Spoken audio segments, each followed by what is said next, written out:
Mathrubhumi news ഇടപെടൽ ഒരാൾക്ക് കൂടി തുണയായിരിക്കുന്നു. ജപ്തിയെ തുടർന്ന് പുറത്താക്കപ്പെട്ട കുടുംബത്തിന് കരുതലായി സേവാഭാരതി. പത്തനംതിട്ട ആനിക്കാട് സ്വദേശി ഹരികുമാറിനെയും 3 പെൺകുട്ടികളടങ്ങുന്ന കുടുംബത്തെയുമാണ് സേവാഭാരതി ഏറ്റെടുത്തിരിക്കുന്നത്. CK അഭിലാലുണ്ട് നമുക്കൊപ്പം. അങ്ങനെ ഈ ഒരു സന്തോഷ ദിനത്തിൽ വീണ്ടും ഒത്തിരി സന്തോഷം നൽകുന്ന ഒരു വാർത്തയാണ് നമ്മൾ പ്രേക്ഷകരിലേക്ക് എത്തിക്കുന്നത്. ഒരു കുടുംബത്തിന് കൂടി ഒരു തണൽ ഒരുങ്ങിയിരിക്കുന്നു, അതും മാതൃഭൂമി ന്യൂസിന്റെ കരുതലിലൂടെ. എന്തൊക്കെയാണ് കൂടുതൽ വിവരങ്ങൾ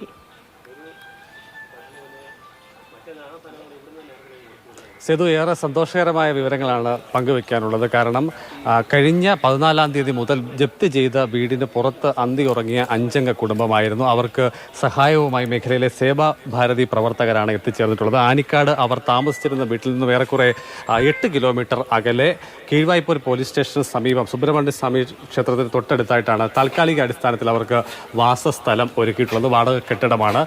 പഴയ വീടിൻ്റെ പുറത്ത് ഇവർ താമസിച്ചിരുന്ന സ്ഥലത്തു നിന്നുള്ള സാമഗ്രികൾ ഇവിടേക്ക് എത്തിച്ചുകൊണ്ടിരിക്കുകയാണ്. സേവാഭാരതിയുടെ ഈ പ്രവർത്തനവുമായി ബന്ധപ്പെട്ട കാര്യങ്ങൾക്ക് നേതൃത്വം നൽകിയ ആളുകളൊക്കെ തന്നെ നമ്മോടൊപ്പം ചേരുന്നുണ്ട്.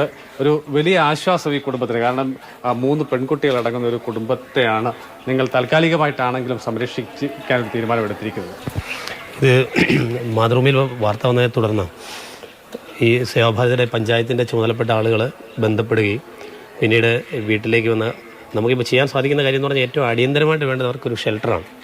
അത് പൂർണ്ണമായും നമ്മുടെ സംവിധാനത്തിൽ തന്നെ ഒരുക്കി കൊടുത്തുകൊണ്ട് തുടർന്ന് ബാങ്കുമായി ബന്ധപ്പെട്ടിട്ട് ബാധ്യത തീർക്കുന്നതിന് ആവശ്യമായ തുകയെ സംബന്ധിച്ച കാര്യങ്ങളും എല്ലാം സേവാഭാരതിയുടെ സംവിധാനത്തിൽ തന്നെ തുടർന്ന് മുമ്പോട്ട് കൊണ്ടുപോയി നമ്മുടെ ഒപ്പം നിൽക്കുന്ന ഒരു കുടുംബം എന്നുള്ള രീതിയിൽ പൂർണ്ണമായും ചേർത്ത് പിടിച്ചുകൊണ്ട് മുമ്പോട്ട് പോകാൻ തന്നെയാണ് സേവാഭാരതിയുടെ തീരുമാനം.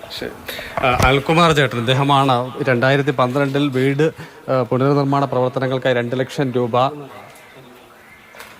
ഹരികുമാർ ചേട്ടനാണ് 2012-ൽ വീട് പുനർനിർമ്മാണത്തിനായി മല്ലപ്പള്ളി ഹൗസിംഗ് സർവീസ് സഹകരണ സംഘത്തിൽ നിന്ന് 2 ലക്ഷം രൂപ എടുത്തത്.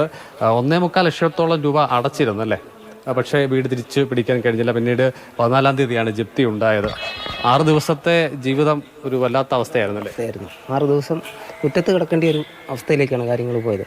ഇപ്പോൾ സേവാഭാരതി വന്ന് ഞങ്ങളെവിടെ കൊണ്ടാക്കി ഒരു ഓപ്പറേഷൻ പറഞ്ഞിരുന്നു. അത് ചെയ്യാൻ പറ്റാതിരിക്കുകയായിരുന്നു. ഇത് ഓപ്പറേഷൻ ചെയ്ത് കഴിഞ്ഞാൽ എവിടെ പോയി കിടക്കും, അല്ലെങ്കിൽ എന്ത് ചെയ്യും എന്നുള്ളൊരവസ്ഥയിലായിരുന്നു. ഇനിയിപ്പോൾ ഓപ്പറേഷൻ ചെയ്യാനുള്ള ഒരു അവസരം കൂടെ എനിക്കിപ്പം കിട്ടി. ഞാൻ ഉടനെ തന്നെ പോയി ഓപ്പറേഷൻ ചെയ്യുന്നതിന് നിൽക്കാനുള്ള ബുദ്ധിമുട്ടുണ്ട്. അത് പെട്ടെന്ന് എത്രയും പെട്ടെന്ന് അതുകൊണ്ട് ചെയ്യാനുള്ള ഇതെടുക്കുകയാണ് സേവാഭാരതി എനിക്ക് ഇങ്ങനെയിപ്പോൾ ഒരു അവസരം ഉണ്ടാക്കി. അമ്മയുടെ കഴിഞ്ഞ ദിവസം പ്രതികരണം ഉണ്ടായിരുന്നത് ഇത്രയും കാലം ജീവിച്ചിരുന്ന വീടിൻ്റെ മുറ്റത്ത് കിടന്നാണെങ്കിലും മരിക്കണം എന്നുള്ള ആഗ്രഹമാണ് അമ്മ പങ്കുവച്ചത്. എന്തായാലും ആ കഴിഞ്ഞ 6 ദിവസത്തെ പ്രയാസങ്ങളൊക്കെ മാറിയല്ലോ അല്ലേ? തിരിച്ചങ്ങോട്ട് പോകണം, എനിക്ക് തിരിച്ചവിടെ തന്നെ ജീവിക്കണം. മറ്റൊരു ഗതിയില്ല. കുഞ്ഞിന് വയ്യാതെ അവിടെ ആയതുകൊണ്ട് ഇത്തിരി ബുദ്ധിമുട്ടാണ്. അതുകൊണ്ട് ഞാൻ അവിടുന്ന് എങ്ങോട്ടും പോകുന്നില്ല എന്ന് വെച്ചത്. അവനല്ലാതെ ഞങ്ങൾക്ക് ആരുമില്ല. 3 പെൺപിള്ളേരും ഭാര്യയുമില്ല. എല്ലാം അവളെ കൊണ്ട് സാധിക്കത്തില്ല. ഹരിച്ചേട്ടൻ്റെ 3 പെൺകുട്ടികളാണ്. ഏറ്റവും ഇളയ ആൾ +1 പഠിക്കുകയാണ്. അടുത്ത പരീക്ഷ 26-ാം തീയതിയാണ്. പുറത്തിരുന്ന് എങ്ങനെ പഠിക്കും എന്നുള്ളതിന് ഒക്കെ വലിയ ആശങ്കകൾ ബന്ധുക്കൾക്ക് സമീപവാസികൾക്കൊക്കെ ഉണ്ടായിരുന്നു. ഈ പ്രവർത്തനത്തിന് നേതൃത്വം നൽകിയ ആളുകളെ കൂടി ഈ ഘട്ടത്തിൽ ഒന്ന് പരിചയപ്പെടേണ്ടതുണ്ട്. ഇവരാണ് ഈ പുലർച്ചയിൽ മറ്റ് അവരുടെ ദൈനംദിന ആവശ്യങ്ങൾക്കുള്ള ജോലിക്ക് പോകുന്നതിന് മുൻപായി ഈ പ്രവർത്തനങ്ങളിലൊക്കെ തന്നെ ഏർപ്പെട്ടിട്ടുള്ളത്. എല്ലാവർക്കും വലിയ സന്തോഷം തന്നെയാണ് കേട്ടോ. എന്തായാലും ഈ കഴിഞ്ഞ ദിവസം ഞങ്ങളുടെ അമ്മ പ്രകടിപ്പിച്ച ഒരു അഭിപ്രായമുണ്ട്. അമ്മയുടെ ആഗ്രഹമാണ് അമ്മ ജീവിച്ച ആ വീട്ടിൽ തന്നെ അവസാനം മരിക്കുക എന്നുള്ള ആഗ്രഹം കൂടി അവിടെ അടക്കം ചെയ്യപ്പെടുന്ന അമ്മയുടെ ആഗ്രഹമാണ്. എന്തായാലും ഈ അമ്മയുടെ ആഗ്രഹം സേവാഭാരതിയുടെ നേതൃത്വത്തിൽ ഞങ്ങൾ പൂർത്തിയാക്കി കൊടുക്കും എന്ന് ഉറപ്പ്. സേതു, ഇനി കോടതി ഇപ്പോൾ നിലവിൽ ഈ ഇവരുടെ സ്ഥലം ജപ്തി ചെയ്ത് ബാങ്കിന് അറ്റാച്ച് ചെയ്യപ്പെട്ട് കൊടുത്തിരിക്കുകയാണ്. ഇനിയും ലേലമാണ്.